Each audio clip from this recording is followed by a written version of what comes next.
Episode 1 की शुरुआत सियान से होती है, जो सियान गॉड ड्रीम के अंदर बहुत सारे डीमन से लड़ रहा होता है। तभी पीछे से कुछ डीमन अटैक करने वाले होते हैं, लेकिन होंगमिंग वहां आकर अपनी पावर से उनको मार देता है और सियान को बचा लेता है। डीमन ने वहां चारों तरफ मैजिक फॉग फैला दिया था, जिसे होंगमिंग तुरंत अपनी पावर से खत्म कर देता है। इसके बाद सियान को दिखाया जाता है, जो बाकी बचे डीमन को खत्म कर देता है। होंगमिंग ने यहाँ आकर सियान गॉड ड्रीम को बचाने में हेल्प किया था, इसलिए सियान होंगमिंग को थैंक यू बोलता है, जिस पर होंगमिंग कहता है कि मैं तुम दोनों सुप्रीम को अपना भाई समझता हूँ, इसलिए थैंक यू की कोई जरूरत नहीं है। मुझे जैसे ही पता चला कि डीमन ने यहाँ अटैक किया है, मैं तुरंत ही आ गया। लेकिन होंगमिंग हैरान होता है कि डीमन सबसे पहले होंगमिंग गॉड ड्रीम पर अटैक करते थे, फिर इस बार उन्होंने यहाँ पर क्यों अटैक किया। तभी अचानक से डीमन लॉर्ड पीछे से सियान और सियान पर अटैक करने आता है। यह देखते ही होंगमिंग तुरंत उसका सामना करता है और अपनी पावर से उसे खत्म कर देता है। लेकिन इस दौरान दोनों को बचाने के लिए होंगमिंग खुद बुरी तरह जख्मी हो गया था। इसके बाद होंगमिंग कहने लगता है कि सबसे पहले यहाँ अटैक करना डीमन गॉड का एक ट्रैप था। तभी पीछे से दोनों सुप्रीम होंगमिंग को स्टैब कर देते हैं और होंगमिंग और भी जख्मी हो जाता है। दोनों की इस हरकत से होंगमिंग हैरान होता है। वह दोनों को अपना भाई समझता था, फिर दोनों ने उसके साथ ऐसा क्यों किया। तब दोनों रिवील करते हैं कि वह पूरे गॉड रियल्म पर राज करना चाहते हैं, इसलिए दोनों ने उसे मार दिया और अब उसके सोल पावर की कोर भी लेने वाले हैं। फिर इसके बाद सियान होंगमिंग को और भी जख्मी कर देता है। तब होंगमिंग सियान से अपनी वाइफ को छोड़ देने के लिए रिक्वेस्ट करता है, जिस पर सियान कहता है कि हम उसे भी नहीं छोड़ने वाले हैं और साथ में तुम्हें हमेशा के लिए पुनर्जन्म का कर्ज भी देने वाले हैं। यह सुनकर होंगमिंग गुस्से में कहता है कि मैं तुम दोनों को नहीं छोड़ूंगा, लेकिन अगले ही पल सियान उसे मार देता है और अब होंगमिंग की सोल कोर बाहर आ जाती है। उसकी सोल कोर बहुत ही स्ट्रॉन्ग थी, इसलिए सियान और सियान तुरंत ही उसे पुनर्जन्म का कर्ज दे देते हैं, ताकि होंगमिंग का नामो निशान खत्म हो जाए।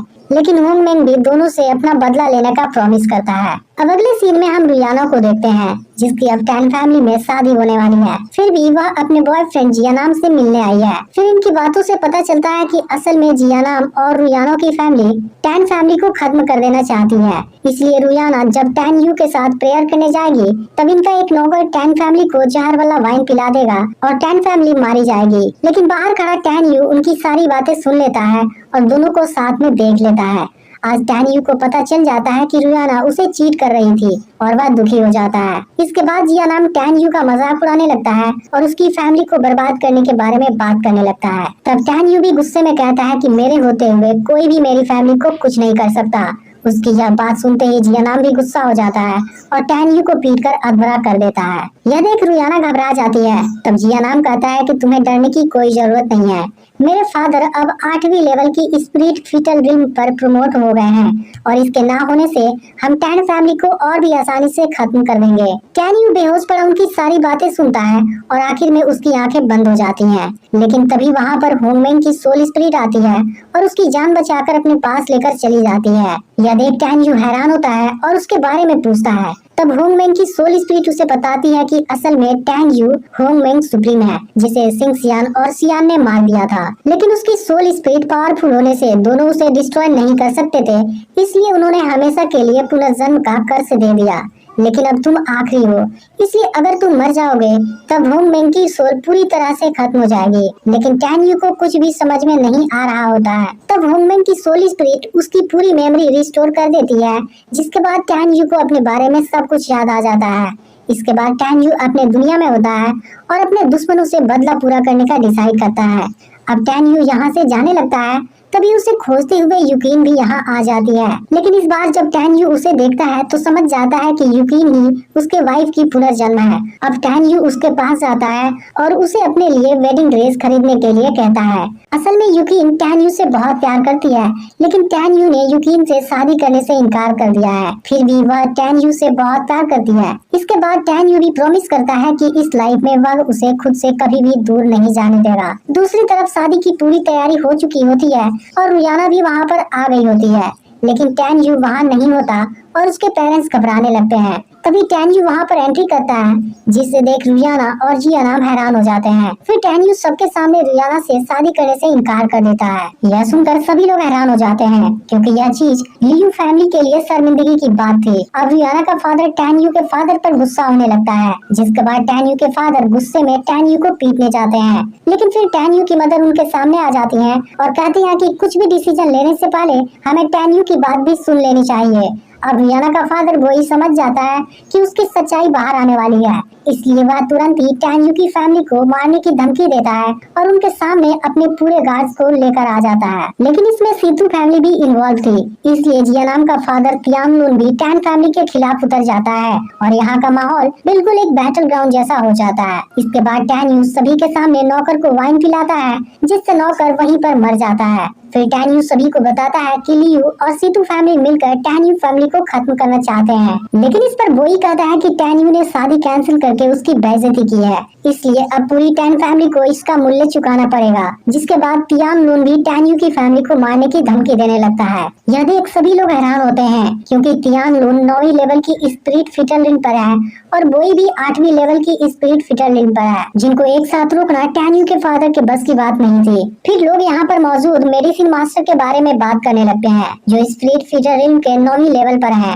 और अगर वह चाहें तो टैन्यू की फैमिली को बचा सकते हैं। अब टैन्यू के फादर मेडिसिन मास्टर से जस्टिस मांगते हैं, लेकिन मेडिसिन मास्टर कुछ नहीं करते, क्योंकि टैन्यू ने सबके सामने लियू फैमिली की बेइज्जती की थी, जबकि उनके पास कोई भी सबूत नहीं है कि लियू और सीतू फैमिली ने उनके खिलाफ साजिश रचा था। फिर टैन्यू मेडिसिन मास्टर के सामने आता है और कहता है कि मेरे पास फीटल स्पिरिट पिल्स की प्रिस्क्रिप्शन है, जिसे आप बनाने की काफी समय से कोशिश कर रहे हैं। यह सुनते ही मेडिसिन मास्टर टैन्यू के पास आकर उसकी प्रिस्क्रिप्शन मांगने लगते हैं। तब टैन्यू कहता है कि मैं फीटल स्पिरिट पिल्स का प्रिस्क्रिप्शन आपको दे दूंगा, लेकिन इसके बदले में आपको 1 महीने तक मेरी फैमिली को प्रोटेक्ट करना होगा। फिर मेडिसिन मास्टर जैसे ही टैन्यू की कंडीशन मान जाते हैं, टैन्यू वह प्रिस्क्रिप्शन उनको दे देता है। टैन्यू का दिया हुआ प्रिस्क्रिप्शन बिल्कुल करेक्ट था और मेडिसिन मास्टर 1 महीने तक टैन्यू की फैमिली को प्रोटेक्ट करने का प्रॉमिस देते हैं। यह देख सभी लोग हैरान हो जाते हैं, क्योंकि फीटल स्पिरिट पिल्स का प्रिस्क्रिप्शन खोजना आसान नहीं था। अब रियाना का फादर भी हैरान हो जाता है और मेडिसिन मास्टर से प्रिस्क्रिप्शन चेक करने के लिए कहता है। फिर मेडिसिन मास्टर कहते हैं कि मैंने इसे अच्छी तरह चेक कर लिया है,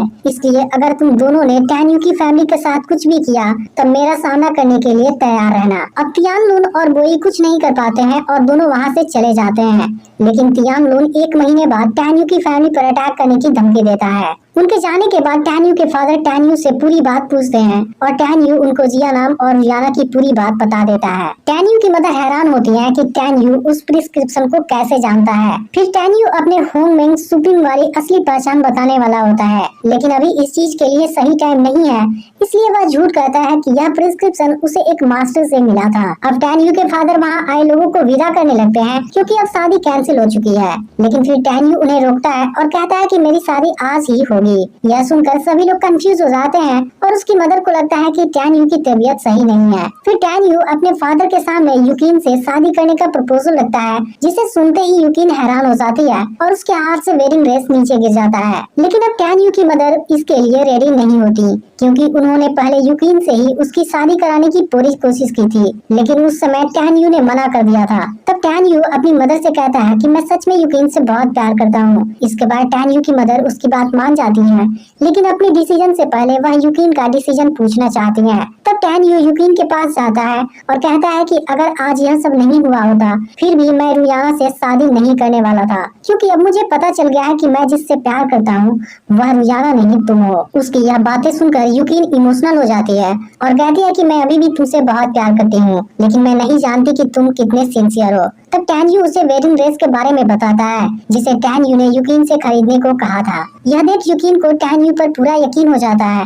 और वह उसके गले लग जाती है। फिर टैन्यू उसे शादी के लिए पूछता है और युकिन उसे हाँ कर देती है। अब इसके कुछ समय बाद शादी शुरू होती है और दोनों जैसे ही प्रेयर करने जाते हैं, कोई अपनी पावर से टैन्यू को दूर फेंक देता है। यह देख टैन्यू के फादर गुस्सा हो जाते हैं, लेकिन फिर जैसे ही वह आदमी सामने आता है, टैन्यू के फादर उसके सामने घुटनों पर आ जाते हैं। फिर युकिन उससे पूछती है कि हम तुम्हें नहीं जानते, फिर तुम हमारी शादी क्यों रोकना चाहते हो? तब वह आदमी टैन्यू की मदर से कहता है कि यह लड़की 15 साल पहले तुम्हें अपने भवन के गेट पर मिली थी और उसके साथ में एक लॉकेट भी था जिस पर नैन गोंग का कुछ वर्ड भी लिखा हुआ था।